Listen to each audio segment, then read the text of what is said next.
श्री स्वामी समर्थ कारणास्तव आम्ही सावंत किचनचं नाव चेंज करून फ्लेवर अँड फ्युजन असं केलेलं आहे. जसा सावंत किचनला उत्स्फूर्त प्रतिसाद दिला तसाच या आमच्या फ्लेवर अँड फ्युजन किचनला तुम्ही चांगला प्रतिसाद द्या. अशाच नवीन नवीन रेसिपी मी तुमच्यासाठी घेऊन येणार आहे. चला तर आपण आज एक नवीन रेसिपी करणार आहोत. त्याचं नाव आहे दाल मोरिंगा सूप. म्हणजेच दाल आणि शेवग्याच्या शेंगापासून बनवलेलं असं सूप. पावसाळ्याच्या सीझनमध्ये सर्वांसाठी चांगलं असं हेल्दी सूप आहे हे. तुम्ही तुमच्या घरी नक्की करू शकता. चला तर बघूया याला लागणारं साहित्य. चला बघूया आता आपण याला लागणारं साहित्य. याला शेवगा लागणार आहेत 2. आपण हे 4 लोकांसाठी सूप बनवणार आहे. यासाठी 2 शेवगा लागणार आहेत. त्या बारीक कट करून अशा घेतलेल्या आहेत आपण आणि त्या पाण्यामधून स्वच्छ धुवून घेतलेल्या आहेत. त्यानंतर लागणार आहे कांदा. 1 कांदा घेतलेला आहे आपण मीडियम साईजचा आणि तो असा उभा कट करून घेतलेला आहे. त्याचबरोबर एक हिरवी मिरची घेतली आहे, ती पण अशी कट करून घेतलेली आहे आणि 7-8 लसणाच्या पाकळ्या घेतलेल्या आहेत. त्याचबरोबर एक आल्याचा तुकडा घेतलेला आहे आपण, तो पण असा कट करून घेतलेला आहे. आणि त्यानंतर लागणार आहे आपल्याला मसूर डाळ. मसूर डाळ 1 वाटी घेतलेली आहे आणि कोथिंबीर घेतलेली आहे. आता आपण हे सर्व साहित्य जे आहे ते आपण सर्व साहित्य एका कुकरच्या भांड्यामध्ये घालून याला 2 शिट्ट्या द्यायच्या आहेत आणि चांगलं असं शिजवून घ्यायचं आहे.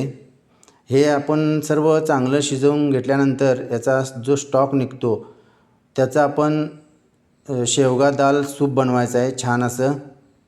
चला आता आपण हे कुकरला 2 शिट्ट्या करून घेऊ.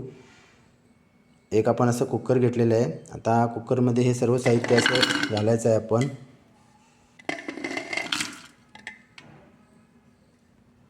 डाळ पण ॲड करायची आहे याच्यामध्ये आणि कोथिंबीर घातलेली आहे आपण.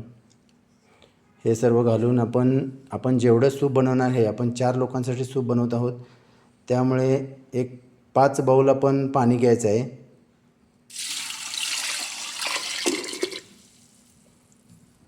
आता याला आपण कुकरचं झाकण लावून याला 2 शिट्ट्या घेणार आहे.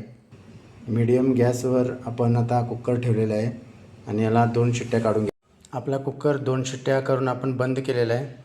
आता आपण तो एक 10 मिनटं थंड होण्यासाठी ठेवायचा आहे. आपला कुकर थंड झालेला आहे. आता बघू शकता तुम्ही छान असं हे शिजवून घेतलेलं आहे आपण. आता आपण हे एका स्टेनरमध्ये गाळून घ्यायचं आहे. असं स्टेनरमध्ये गाळून आपण छान असा याचा पूर्ण स्टॉक काढून घेणार आहे. आता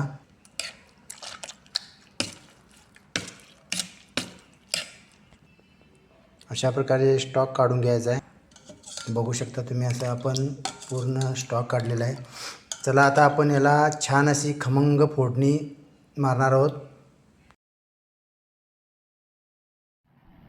आता सॉसपॅनमध्ये आपण 2 चमचे तूप घालणार आहोत. बघा तूप घातलेलं आहे. आता हे तूप गरम करायला ठेवायचं आहे आपण. तुपामुळे एक वेगळीच चव आणि फ्लेवर येणार आहे सूपला. आता आपलं तूप गरम झालेलं आहे. आता आपण बारीक चिरलेली लसूण घालणार आहे आणि लसूण व्यवस्थित अशी सॉसपॅनमध्ये परतून घ्यायची आहे. छान असा थोडासा गोल्डन कलर येईपर्यंत आपण परतून घ्यायचे आहे. त्यानंतर आपण जो स्टॉक काढलेला आहे तो स्टॉक घालायचा आहे सूपमध्ये. खमंग अशी फोडणी दिलेली आहे आपण सूपला.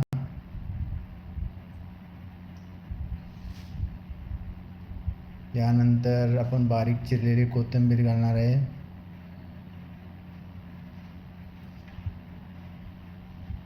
आणि बारीक गॅसवरती आपण सूप उकळायला ठेवणार आहोत.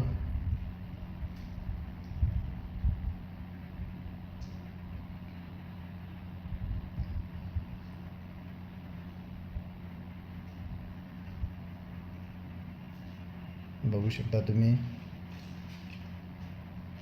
थोडं आपलं सूप उकळल्यानंतर आपण त्यामध्ये चवीनुसार मीठ घालणार आहे.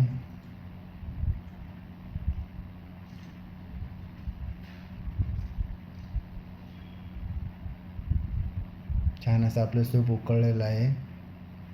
आता आपण यामध्ये मीठ घालणार आहोत चवीनुसार. आपलं सूप रेडी झालेलं आहे. आता आपण ते सर्विंग बाउलमध्ये काढून घेणार आहे. बघू शकता तुम्ही, गरम गरम सर्विंग बाउलमध्ये काढून ते आपण सर्व करणार आहे. याबरोबर आपण लिंबूसुद्धा देऊ शकतो. लिंबामुळे छान अशी टेस्ट येते सूपला. बघू शकता तुम्ही, आपलं हेल्दी सूप तयार झालेलं आहे. कसं वाटलं आमचं सूप नक्की कमेंटमध्ये सांगा आणि आमच्या चॅनलला लाईक, शेअर आणि सबस्क्राईब करायला विसरू नका.